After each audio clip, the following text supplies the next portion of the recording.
সবাই মনে করে যে রাস্তায় পানি উঠে বা বিভিন্ন শহরে ও পাড়া মহল্লায় যে পানিগুলো বৃষ্টি হলে জমে থাকে সেগুলো মূলত ড্রেন না থাকার কারণে হয়ে থাকে। একবার কোনো রকম একটা ড্রেন হয়ে গেলে তারপর সেই সব কিছুই সমস্যার সমাধান করা সম্ভব হবে।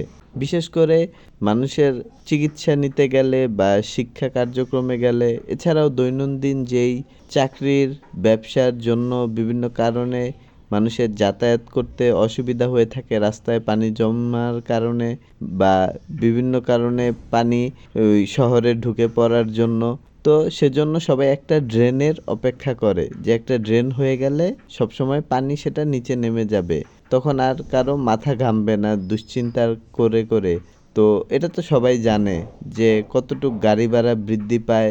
গাড়ি ভাড়া বৃদ্ধি পাওয়ার কারণে আবার দৈনন্দিন পণ্য প্রয়োজনীয় জিনিসপত্রের দাম বৃদ্ধি পায়, কারণ যারা ব্যবসা করে তারা বলে যে যাতায়াত ভাড়া খরচ বৃদ্ধি পেয়েছে, সেজন্য এখন তাদেরও পণ্য বেশি দামে বিক্রি করতে হবে।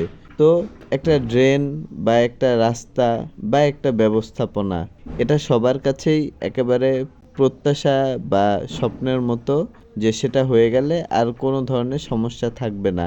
তো সে কারণে একটা রাস্তা, একটা ড্রেন, একটা ব্যবস্থাপনা টেকসই সবাই চায়। কেউ আসলে বলতে পারে না তারা কেমন রাস্তা, রাস্তার ড্রেন ও যাতায়াত ব্যবস্থাপনা চায়। সবাই শুধু বলে যে সবাই ভালো থাকতে চায়। আসলে সবাইকে ভালো রাখবে কে? কে একেবারে দায়িত্ব নিয়ে নিয়েছে?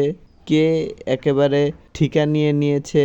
কে একেবারে ওয়াদা প্রতিশ্রুতি চুক্তিবদ্ধ অবস্থায় সেই কাজ হাতে নিয়েছে যে সবাইকে ভালো রাখবে? মোটামুটি বলা চলে সবাই একটা আয় রোজগারের ব্যবস্থা খুঁজে থাকে। অনেকে সেটা জানে যে অনেকেই রাজনীতিকে সেবা হিসেবে দেখানোর চেষ্টা করলেও আসলে রাজনীতিকে পেশা হিসেবেই গ্রহণ করে থাকে, যেটা গোপন অবস্থায় রাখে। তো এজন্য আসলে রাজনীতিটা হলো সাধু সন্ন্যাসীদের মতো কাজকর্মের মতো। নিজে কোনো বাড়ি গাড়ি অর্থ সম্পদ ভোগবিলাস আরামায়েশ করা যায় এরকম কোনো কিছুই নিশ্চিত করবে না। শুধু নিশ্চিত করবে নিজে কোনো রকম খেয়ে পরে বেঁচে থেকে সকল মানুষের জন্য শান্তির, সুশৃঙ্খল ও সমৃদ্ধির জন্য একটা ব্যবস্থাপনা সবার জন্য কার্যকর করবে।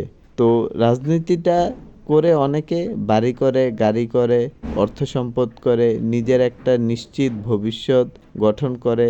আসলে মূলত রাজনীতি করা হলো উদ্দেশ্য মানুষের সেবা করা। মানুষ সব কিছু করবে, তাদেরকে সহযোগিতা করা হবে।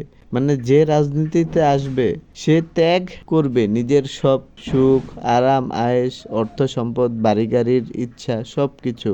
কারণ কোনো না কোনো জায়গায় রয়েছে মানুষ চিকিৎসার অভাবে, কোনো না কোনো জায়গায় রয়েছে মানুষ শিক্ষার অভাবে, কোনো না কোনো জায়গায় মানুষ একেবারেই খেতে পারছে না বা থাকার মতো জায়গা পাচ্ছে না, রাতে শীতে বৃষ্টি বাদলে রোদে গরমে কোনো না কোনোভাবে কোনো জায়গায় নিজের জীবনযাপন করছে বা এভাবে মৃত্যুর অপেক্ষা করছে। সেজন্য রাজনৈতিক নেতারা নিজেরা বাড়ি গাড়ি অর্থ সম্পদ করবে না, এটা ত্যাগ করবে বলেই তারা রাজনীতিতে আসে বা এটাই মূলত আমাদের দেখানোর চেষ্টা করে বা আমরা তাদের থেকে বোঝার চেষ্টা করি। কিন্তু শেষমেশ আর সেটা হয়ে ওঠে না। তারা সবাই একটা গর্ববোধ করে যে তারা বাড়ি গাড়ি অর্থ সম্পদ রাজনীতি করার পরেও করতে পেরেছে।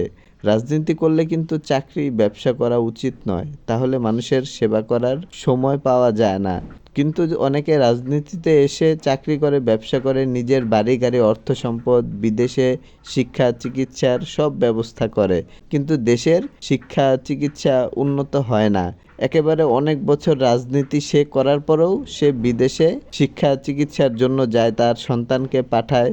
রাজনৈতিক নেতারা তাদের নির্বাচনী ইশতেহারে স্পষ্ট করে বলে থাকে যে তারা শিক্ষা ব্যবস্থা, চিকিৎসা ব্যবস্থা, যাতায়াত ব্যবস্থা সব উন্নত করে দিবে, কিন্তু তারা গোপনে তাদের সন্তানকে বিদেশে পড়ানোর জন্য অর্থ পাচার করে বিদেশে, নিজেরা চিকিৎসা নেওয়ার জন্য অর্থ পাচার করে বিদেশে, পরে তাদের গাড়ি বাড়ি পাওয়া যায় বিদেশে। একেবারে ward commissioner, member, chairman, mayor, parliament member সবাই এই কাজগুলো করে থাকে।